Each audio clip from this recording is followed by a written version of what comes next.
Lis-moi une histoire de Bénédicte Carbonel et Michael Derulieu.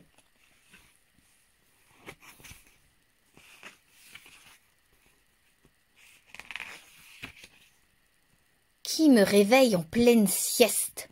Grogne le loup en s'approchant du bruit et des éclats de rire. À pas feutrer, il se faufile derrière le gros chêne et observe d'un œil intrigué. Un père et sa fille sont confortablement installés. Mais que font-ils?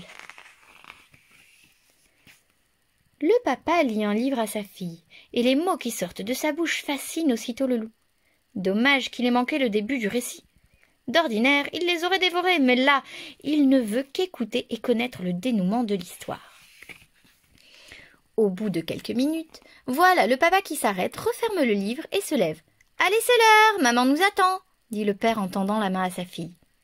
« Non, ils ne peuvent pas partir sans avoir lu la fin de l'histoire !» pense le loup dépité. Il les regarde s'éloigner, lorsque quelque chose tombe à terre. Serait-ce...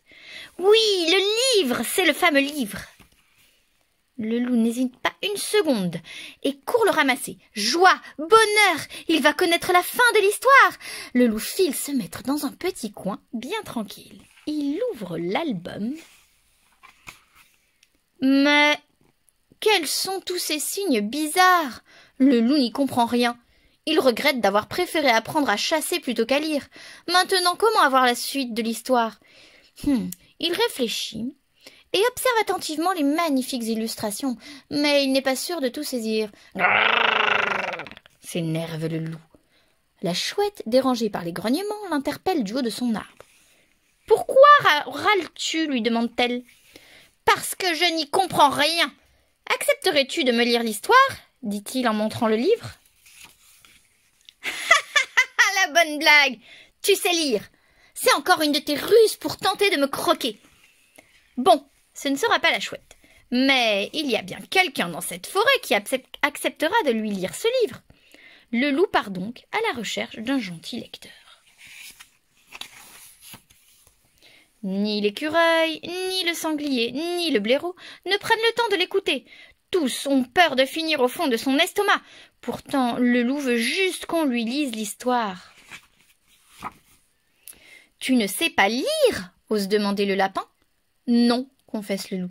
« Et tu promets de ne pas me manger ?»« Jure !» ordonne le lapin, avant d'être à portée du loup. Celui-ci certifie au lapin qu'il ne lui fera rien. Absolument rien. « D'accord, alors, viens là et donne-moi ton livre. » Au milieu de la clairière, il s'installe et le lapin, d'abord peu rassuré, commence à lire. La magie des mots opère aussitôt. Le loup n'en perd pas une miette. « Voilà, l'histoire est finie, » dit le lapin en refermant le livre. « Encore, encore » claironne le loup, le sourire aux lèvres. Mais le lapin doit rentrer.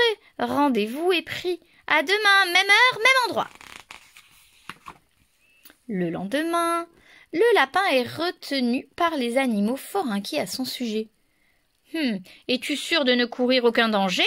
interroge le sanglier. « Il va finir par te dévorer » assure le blaireau. « Le loup est trop filou pour être honnête » ajoute la chouette. « N'y va pas, c'est trop risqué » renchérit l'écureuil. Non, le lapin veut y croire. Le loup saute de joie à sa vue. « Oh là, calme-toi, sinon je ne te lis pas l'histoire » prévient le lapin. « D'accord, d'accord » dit le loup en s'asseyant. Le lapin entame la lecture et le loup l'écoute avec autant d'enthousiasme que la veille. Une fois, 2 fois, 3 fois, une multitude de fois. « Tu n'en as pas marre ?» demande le lapin. « Non, encore, lis-moi l'histoire » implore le loup. Après un moment, le loup demande le regard perçant. « Dis-moi, lapin, tu ne voudrais pas... »« Pas quoi ?» s'inquiète le lapin. « Voudrais-tu m'apprendre à lire ?» Le lapin hésite. Une fois lecteur, le loup n'aura plus besoin de lui. Il pourrait alors décider de l'attraper, le cuisiner et le déguster aux petits oignons. Ou qui sait, lire de belles histoires aux animaux de la forêt.